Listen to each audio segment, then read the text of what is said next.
Okay, so let's do a quick show on the die, the DM13. Okay, what did they change between the 12 and the 13? Not a lot, okay? Pretty much not much of anything was really changed between the die, the DM12 and the DM13. Why? They're working on the assault matrix, okay? So, die was pretty busy working on the assault matrix, and honestly, the DM, you know, the matrix has been such a great seller for die. They really are. I don't think you're going to see any sort of crazy radical changes to this gun for the next several years. I mean, it's just been, it's the flagship marker of die. It's been a consistent seller for like the past, I don't even know, 8+ years. And I honestly, you just, you know, I mean, I apologize to the Matrix owners, you know, to the DM owners and the DM fans, but you know, you're really not going to see a lot of massive radical changes to this. Okay, you know, die came out with the NT. That didn't work out very well. The NT, I'll tell you guys a story about the NT. The NT was not meant to be marketed towards DM owners. Okay, the NT was supposed to be marketed more towards poppet owners. Okay, basically the biggest difference between the NT and the DM was supposed to be a slower moving bolt designed for basically like PSP style play, and the NT was supposed to be a faster moving bolt, more designed for semi-auto type play. Okay, the NT was more designed, the feel of it and how it shot and stuff like that was supposed to be for people that are shooting poppets that wanted to try shooting spool valve guns. But what ended up happening was a lot of people that shot DMs tried to shoot the NTs and they didn't like them. Okay, well, it doesn't shoot like the DM. Well, no kidding, it's not a DM. So, you know, die learned their lesson really, really quickly about, you know, messing with, you know, or trying to come out with, you know, new products that are going to cannibalize on their own sales and stuff like that. The DM has been a consistent seller for die for many, many decades. It's brought great success to that company, and they're just not going to meddle much with it. Okay? The fuse bolt, you know, everything about it, you know, you're going to see very, very subtle changes year to year to year. I know a lot of people are waiting on an OLED board. Not sure if that's coming down the pipe or not. They didn't give me any indication that it was going to be coming out this year, but you know, that's basically, that's a little history lesson off of some of the gossip that I was able to gather, especially on the NT and stuff like that. Let's talk about, you know what, and something else I want to talk about too is efficiency. Okay, I get beat up all the time about how we do our efficiency tests. We're going to do one on this gun here in a second. I'm going to explain to you, we do our efficiency tests one particular way, okay? Basically, our efficiency tests are, imagine you're in a PSP game, 12.5 balls per second, you break out to the corner and you shoot pods until you run out.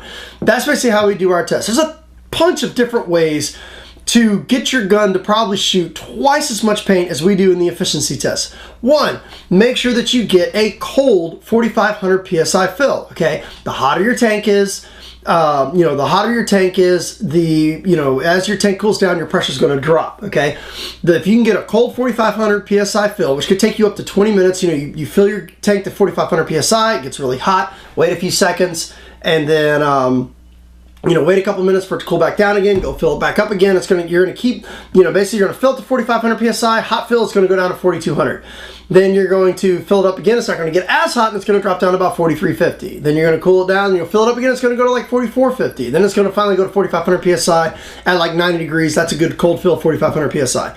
Next thing you're going to want to do is make sure that you're shooting larger bore paint, okay? If you're 675 paint through a 688 barrel, obviously isn't going to be as efficient if you're shooting like 689 paint. Typically, from what I've seen, I haven't seen any sort of science to back this up yet, but from what I've seen, even if you bore the paint, for me, it seems like larger bore paint, like at 689, even bored seems to shoot or be more efficient than even like 675 paint that's bored, okay?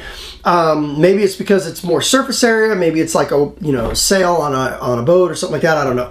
Next thing you want to do is, instead of shooting it ramping, which is going to freeze your tank very, very quickly, shoot it at semi-auto and shoot it very slowly, okay? Instead of sitting there, go like this, bup, bup, bup, bup, 1 ball per second, okay? What that's going to do is the tank pressure isn't going to drop as quickly because it's not getting chilled, so you're going to get significantly more shots. So, and also another thing you can do is, instead of chronoing the gun at 300 FPS, chrono at 285. So, you know, there's a bunch of little tricks and secrets and tips and little things that you could do also. And something else too If you're using larger bore paint, well, that's less balls per pod, okay? If you're using very, very small paint, that's a lot of paint. A lot more paintballs are going to fit in the pod. You may get 10, 15, maybe 20 more balls in a large pod as opposed to larger paint in there. So you may only get 130 rounds of standard 689 paint in a pod, but you know, if you go with a super small paint, you may get, let's say, 145 in there. So, you know, so a pod of small paint has more paintballs in it than a pod of bigger paint. So there's all sorts of different things. So don't, you know, if you email me, oh, my local pro shop got, you know, 15 pods out of the DM. What are you talking about? Okay, well, there's, you know, I could do the same thing. You just bunch of different ways that you can, you know, change up parameters in order to get more efficiency. So let's go ahead and do the efficiency test on the DM13, and we'll come back for the conclusion. All right, about to do the efficiency test on the DM13, and we are actually sitting almost right at 4,500 PSI. So now we're gonna do, tank's a little warm, probably about 9,500 degrees. I'm sorry, the our tank temperature reading gauge, the battery died on it. So what we're gonna do is just go ahead and chronograph it really quick. Load up our first pod.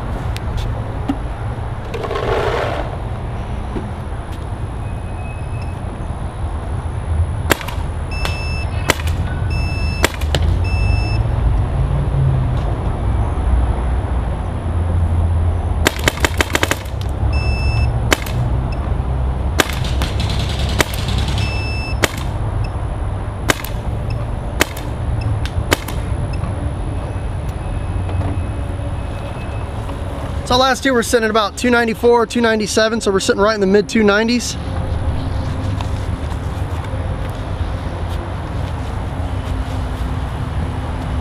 That should be good, so yeah, we'll go.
Okay, looks like we got 10 pods out of the DM13.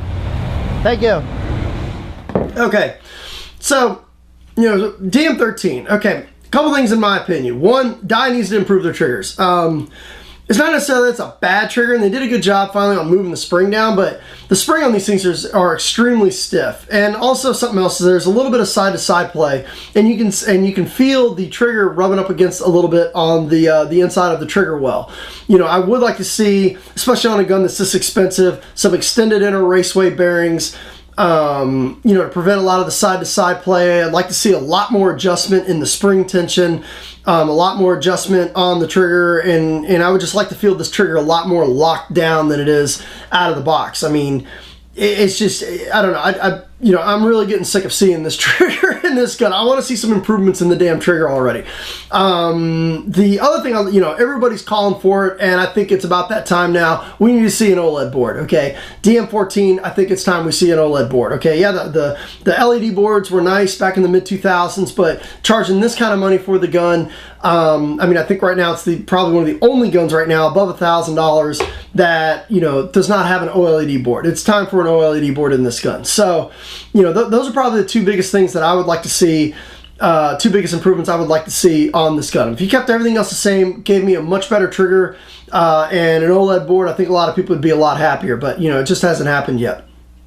Other than that, you know, taking the bolt apart, it's the same exact bolt you've seen, same exact regulator, same exact LPR. There's nothing that's been changed on this gun whatsoever. I mean, I think people that don't even own DMs can take apart these guns. I'm not going to gut this gun because it's the same exact internals we've seen for the past 3-4 years. So, but, you know, other than that, you know, does the gun shoot good? Yeah, the gun shoots good. You know, a lot of people ask, how do you set the LPR and stuff like that. You know, I did a show showing people how to set the LPR, but basically, here's what you do. Take your Allen key and put it in your LPR. Now, if you back it out, it's like a faucet, you know, on the side, or the hose on the side of your house. Okay, if you back it out, you get more pressure. You tighten it. You know, you don't get as much water pressure coming out. Here's what you do: degas the gun completely, and make sure there's no air in the gun whatsoever. Because you want to crease your seal. Go ahead and tighten it. You know, go ahead and tighten it. Now, you don't want to torque it down. You just want to go until you feel it finger tight, and then back it out about 1 turn. Now, you're going to air the gun up, and you want to keep backing it out until you see the bolt get sucked back. Now what you're going to do is go to the chronograph and keep unscrewing it until your velocity plateaus, okay, wherever it's at. So let's say your reg has it set at 285 feet per second, okay? Keep going until your velocity plateaus. And once your velocity plateaus, just go out another half a turn, okay? What that's going to do is it's going to compensate for any sort of dirt getting inside the gun. Maybe lube moves around a little bit. Maybe you get an O-ring that starts running dry. Maybe you forgot to take your gun apart. But basically that little extra half a turn, just raising the pressure just a little bit more, is going to ensure that your gun shoots consistent over the course of the entire day or over the course of the entire weekend. So just that little extra insurance definitely helps. I even know some pro players will even take their dwell and raise it 1 millisecond just to that little extra insurance in case, for whatever reason, if you're at a tournament or something, you shoot an extra case of paint that you weren't planning on it, and you it just ensures that your gun's going to behave the entire weekend. You don't want to be towards the end of the day and all of a sudden you're in a game and all of a sudden you start getting massive drop off and real crazy shot-to-shot consistency. So let's go ahead and weigh it.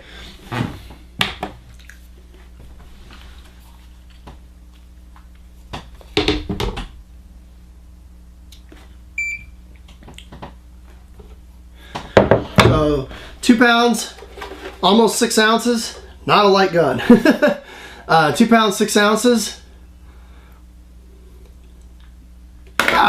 Something was going on with my scale here. Sorry. Hold on.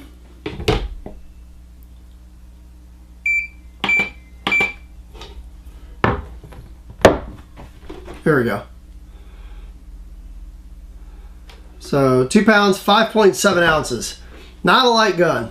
And it's not a small gun by any stretch of the imagination either, okay? The gun is very tall, very big, compared to some of the other guns that are out there on the market. I mean, you've got the LPR and the bolt here in the back. Definitely quite a bit of metal, probably 4 inches of metal from the bottom of your hand to the top of the gun.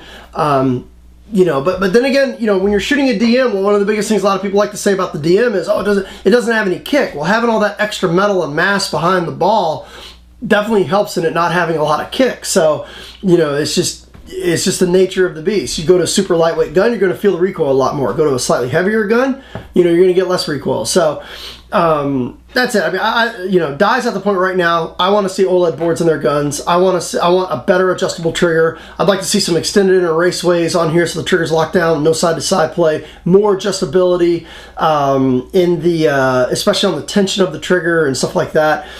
Maybe even it's time we get a trigger activation screw in here so that we can adjust exactly where we want the trigger to activate.